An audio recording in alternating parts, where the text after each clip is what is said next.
Now, the second move of that triple threat situation is called a crossover. And the crossover is strictly just a change of direction. And let me show you exactly the way it should be done. In protecting the basketball, you're jabbing with your right foot, and the defense sometimes react that way, and you want to change your direction. This is what most of the people do that's going to get called for traveling. In jabbing with this right foot, they get so quick, they go this way by moving their left foot, which is your pivot foot. That is traveling in any league. So the correct way to do it is when you jab, now you're going to pick up the same foot that you jabbed with and change directions. And in putting the ball down, good defensive players, if you put the ball out here, have long enough arms. Scottie Pippen, for one, can slap it. Your momentum is going this way and the ball is going that way. Good way to correct that is when you jab, now you change. If you put the ball here, you got protection from your right leg. Your hand should be here protecting the basketball anyway. So now the only way the defense can get to that ball is to go through your arms, go through your legs. 9 times out of 10, it's going to be a foul. I say 9 times out of 10 because I could get away with it. But I don't play anymore, so you don't have to worry about that. So, jab step, change the direction this way, putting the ball inside your legs. Now, the good thing about an offensive player is you got to be able to go both ways. If you go one way, now you're limiting your options. The defense is going to read that, and then they become more, I guess, have the advantage to try to limit your options. As an offensive player, you never want to limit your options. So when you're working on that move to do it this way, also do it that way. So now you can have two options. If my man is taking a defensive stance, the thing that I'm looking at right now is he's playing parallel. So now he's playing me to go either way, which is good. Which it also, to me, means all I have to do is give him a nice little fake this way. He's going to think and feel that that's the way I'm going. My change of direction is a little bit better to use when you see a guy with the parallel stance. Mainly because he doesn't know where you're going. So now you have so many options, you just try to use as many options as you can. Now, if he had his right foot forward, that to me is saying, now he wants you to go this way. The last thing I want to do is go where the defense wants me to go. I want to go opposite. So this is when now he takes his step that way. The change of direction means he's got to pick up this foot and open, then slide to keep up to you as an offensive player. That takes more time than you taking that crossover and driving to the hole. So you have the advantage in that sense. Now, if he has his other foot up, this is what I was telling you about being able to go both ways. Now you can do the same thing and attack it this way. You see what I mean? So now he can't limit your options. So you should look, before you take your stance, look how the defense is playing you, and then decide which is your pivot foot, your right foot or your left foot, and then attack.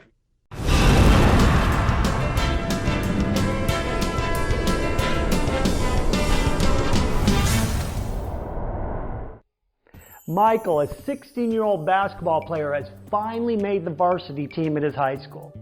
He lives, eats, and breathes basketball, following his favorite stars in the NBA. In college, he's totally into it. And his dream is to play for UNC like his hero, Michael Jordan. Now, Michael has everything going for him. Height, speed, quickness. He's got a great shot that he's practiced for uncountable hours since he started specializing in basketball 2 years ago. In pickup games, Michael is amazing, and nobody can guard him, as he makes just about everything out there whenever he has an open shot. But during games, however, it can go two ways for Michael. One, maybe he makes his first few shots or most of them, and he continues to tear up his opponents, and he plays just like he does in pickup games. This is why he made the team. Or two, he misses one or two of his first shots, and then it seems like he turns into a different player. He gets timid, and he passes off when he has the open shot. His parents remark that they can see his body language, that it's completely off. Even the fans notice how when he slaps the side of his head whenever he comes to the bench after making a mistake. Game over for Michael in that scenario. And when asked by his coach or his dad what happens to him in scenario number 2 above, he says he loses confidence in his shooting. Now, confidence in shooting is everything to a basketball player. What's the solution for all the Michaels out there? How does a basketball player get confident in the shooting after missing a few in a row, huh? Well, the great players say to just keep on shooting until it comes back. Just keep on shooting. Easier said than done, right? Well, here's what to do. Number one, start a confidence journal. Write out a list in your confidence journal all the reasons why you can be confident. The list will have such things as, because I have skills. Write down a letter to yourself about your proven skills. List should have, because I've been confident before.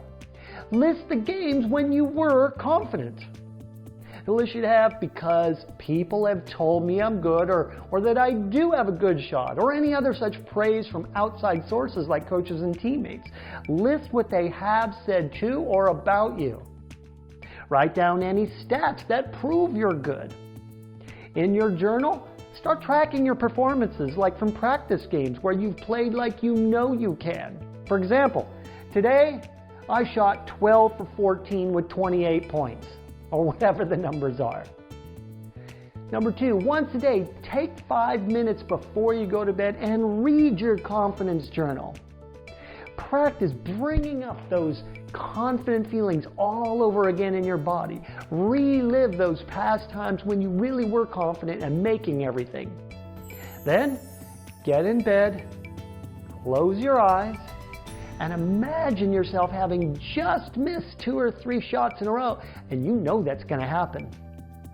And then focus on those feelings that you just generated, right?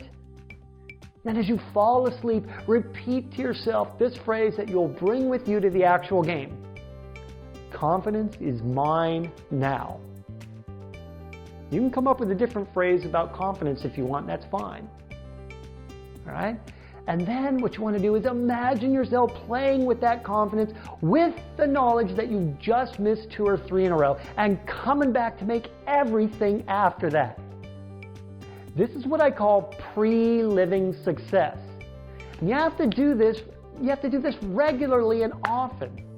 Don't expect that you're going to solve your lack of confidence in the game by just watching this video and understanding this and expecting to magically be confident the next time things don't go well in the court. No. Nobody does what I'm teaching here. Coaches will just tell you to visualize your shots going in and see yourself winning the championship and other such basic visualization techniques, none of which will help you when your confidence has left you because you missed a couple shots, right? You have to get specific about the game time scenarios and train your body and your mind to do what you want at the time you want it to do it during the game. And mentally practice this before game time. Often, everywhere, every night, every day. Very few players, especially younger ones, will actually follow through and do this. They'll continue to fall apart after a few misses, and they'll think that all they have to do is practice shooting more, and their coach will give them such simple advice as, you have to believe in yourself. And nothing will change. Why? Because it's a subconscious belief, and these don't go away so easily. Don't be one of those who don't take this advice. Work on this as much as you do your free throws. Get this advantage. Having confidence in your shot is what allows your body to follow through with the skills you have. You know that's true because you have confidence in practice and pickup games, don't you? Getting confidence in your shooting will pay off far more than tweaking the mechanics of your game. Alternatively to all this, you could get the Mental Toughness Academy or work with me in person to get rid of those beliefs and the dropping off of confidence in the whole first place. Let's do this. I'm Craig Sigl, your mental toughness trainer.